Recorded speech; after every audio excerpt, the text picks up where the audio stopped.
past, the present, and the future, walked into a bar. It was tense. Boo.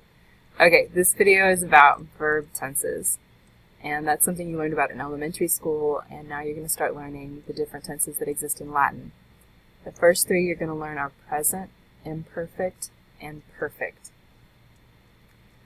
Tense, as you might remember from elementary school, just means when a verb happened. And in Latin, there are 6 tenses. There's the present, the imperfect, and the future. And there's the perfect, the pluperfect, and the future perfect. And you probably heard of the present and the future before, and you're going to learn the other ones eventually.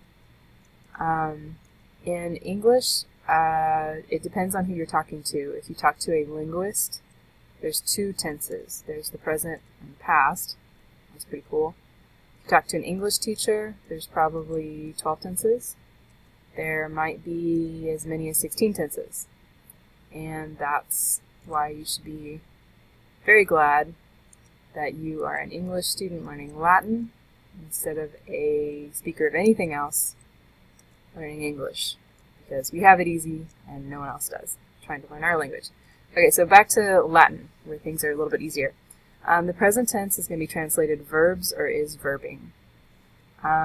So if I have the verb ambulò to walk, it's like I walk, he walks, she is walking, they walk, that kind of thing. There are the forms, so recito, I walk, I am walking, recitas, you walk, you are walking, recitat, he walks, he is walking, recitant, they walk, they are walking. So that's how you translate the present tense. We'll learn the y'all form and the we form a little bit later. Okay, the imperfect tense is next. Translate it was verbing or verbed. And before I go on about the forms and translation, you might be wondering, imperfect, is it like broken or something? Is it something wrong with it? And imperfect doesn't mean that it's bad, it means that it's continuous. It's ongoing action in the past. The imperfect tense is a past tense. There's several past tenses in Latin, and this is one of them.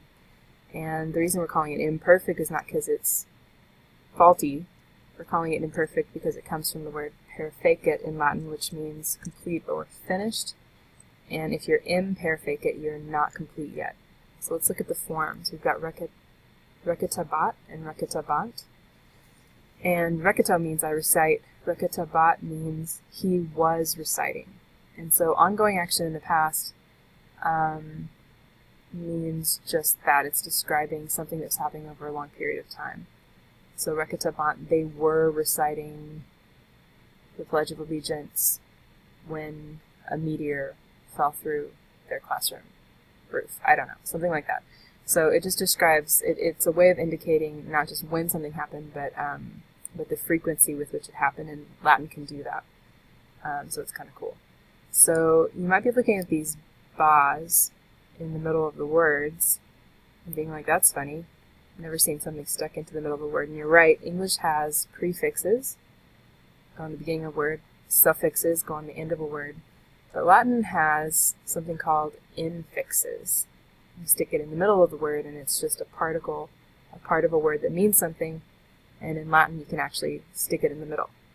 So ba is the infix that indicates the imperfect tense.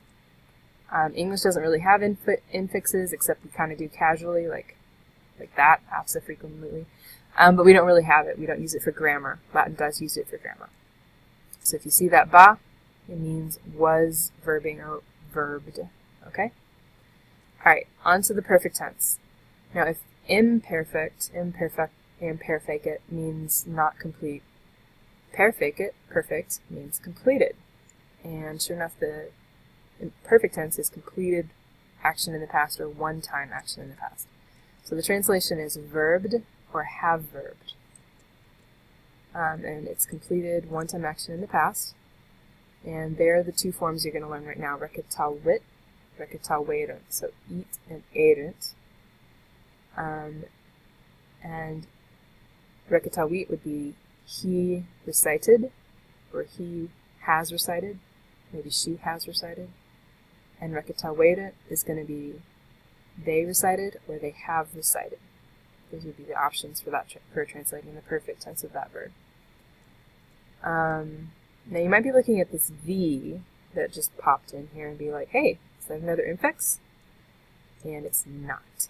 It's a stem. It's part of a new stem for this verb, but we're not going to talk about it right now. We'll talk about stems later. So just file that away. We'll come back to stems, talk about them more in the future.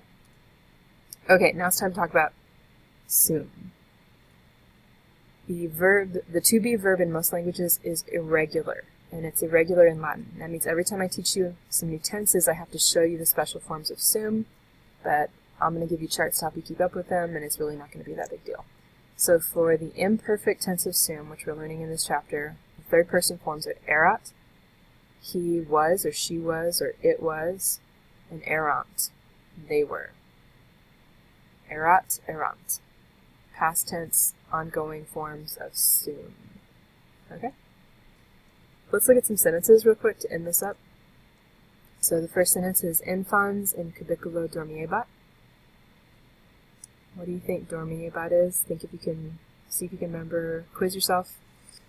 Which tense is that? If you said imperfect tense, you're right. The baby was sleeping in the bedroom. Okay. Second one.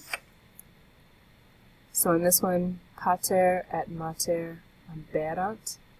And aberant is actually just erant with ob stuck on the front. So it's actually a form of sum. We only learned the imperfect for that. So this one would be the father and the mother were away, were absent. So the third one, agricola mercatorum possavit. Possavit. Which one is that? Think about it. You think it's perfect? You're right. So this is going to be the farmer punched the merchant. You could also say the farmer has punched the merchant. That would be okay too. And then we got Pompeiane agriculum laudaverunt. Pompeiane agriculum laudaverunt.